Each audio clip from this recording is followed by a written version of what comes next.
নমস্কার, আমি বজবজ স্পোর্টস একাডেমির সভাপতির তরফ থেকে কিছু বক্তব্য রাখছি।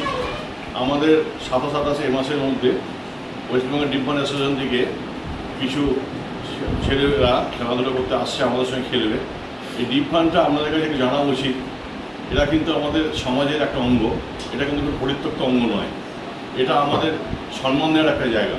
আমরা ভেরি রিসেন্ট একটা ফিল্ম দেখে থাকবেন, রানী মুখার্জির হেচকি।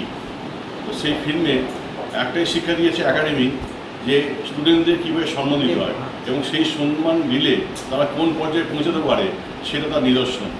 তা আমি বেশি কথা বলবো না, আমার বক্তব্য তাপস বুঝে গেছেন, কিন্তু আমরা চাইবো তাদের সঙ্গে আমরা একটা সুসম্পর্ক তৈরি করবো এবং তারা পৃথিবীর উজ্জ্বল নক্ষত্র হয়ে উঠুক, সেই আশা রাখি। ধন্যবাদ।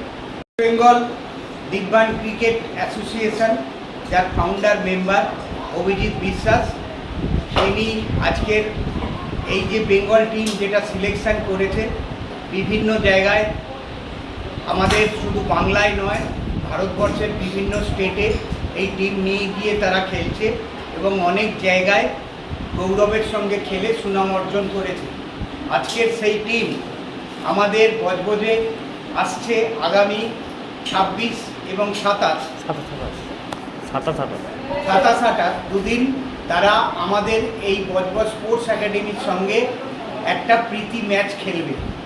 তো সেই জন্য আমি দিব্যান ক্রিকেট একাডেমিকে অসংখ্য ধন্যবাদ জানাই এই খেলার জন্য, এবং এই খেলাটাকে উপলক্ষ করে এলাকার বহু মানুষ তারা উৎসাহিত হবেন, যে যারা এই দিব্যান এই ক্যাটাগরির মধ্যে আছে তারা যাতে আগামী দিনে এই খেলায় উৎসাহী হয়ে এই ক্রিকেট খেলায় অগ্রগতির জন্য তারা এগিয়ে আসতে পারে, তার জন্য অসংখ্য ধন্যবাদ।